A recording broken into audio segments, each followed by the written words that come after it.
Hello, ladies and gentlemen. My name is Willie, and today we're talking Classic WoW.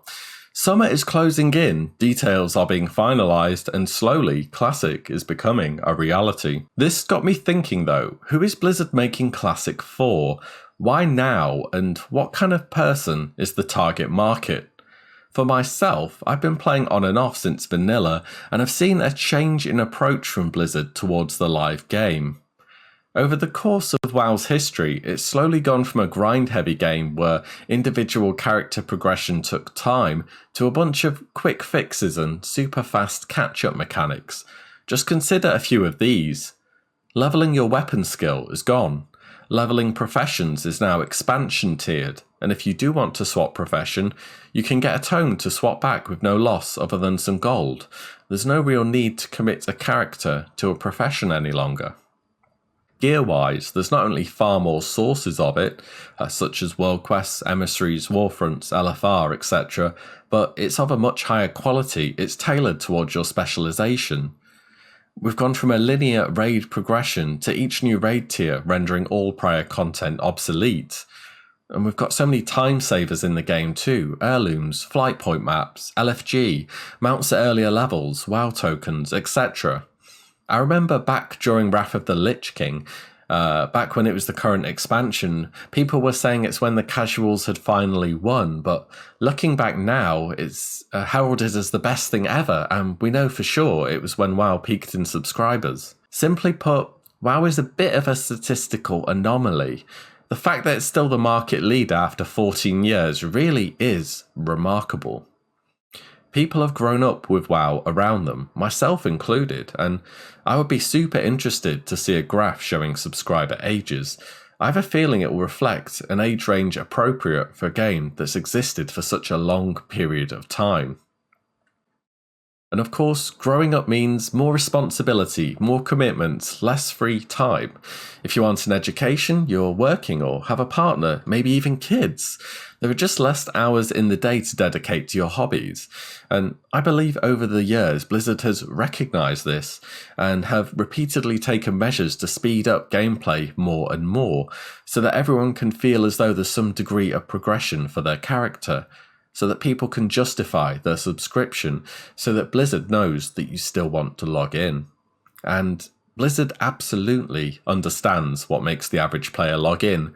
Small, frequent events have very much become a cornerstone of WoW over the years. We've gone from daily quest hubs as far back as the Burning Crusade to an ever-revolving door of time-bound, bite-sized pieces of content. We have things daily, like the emissaries and invasions, weekly, like the weekly objective quest or islands, and even near monthly, such as time walking or warfronts. On top of this, catching up gear-wise has become seasonal at this point. In the past, high-quality trinkets and tier sets would often carry over into a new patch for some time, but at present you can replace the majority of your gear on the same week that a patch drops, and I'll be looking into gear more and the effect that it's having soon. So let's look over to Classic now. Why is now the time to release Classic? If it's Blizzard's belief that to maintain subscribers in the live game there needs to be this multitude of catch-up mechanics and daily tasks to complete, what makes them believe Classic will attract a sufficient audience to prove it a good long-term decision? Over the years, there have been many private servers as well as people asking for legacy servers, but either the following was too small, the servers just didn't work well, or the voices just didn't catch on and spread to being major news. This was all until Nestarius was closed. 800,000 registered players and 150,000 active accounts were lost. It was the most successful private server WoW has ever seen, and it was all based on a Blizzard-like experience. Following Nestarius' closure, a petition was created, reaching 280,000 votes, demanding that if Blizzard were not going to allow a private server to become this successful, that they should do one themselves. And it turns out Blizzard finally accepted that you think you do, and actually you do. An official Blizzard-sanctioned server will almost by default be more popular, as there is no animosity that some people may have towards using a private server. However, will the player base over time merit ongoing development? We can only guess at the live game's population. There were claims in October 2018 of leaked sub numbers around 1.7 million, but can't really take this as fact. Nostarius was closed with around 150,000 active players.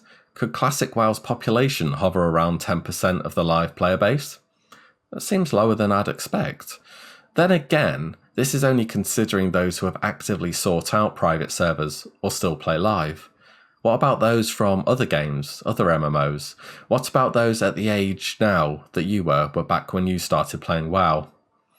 Is the subscription fee just too outdated of a model to attract new players these days? Classic does have a real chance to capture the attention of an entirely new audience. Can WoW pull it off again and bring another generation into the game? Let me leave you with this thought.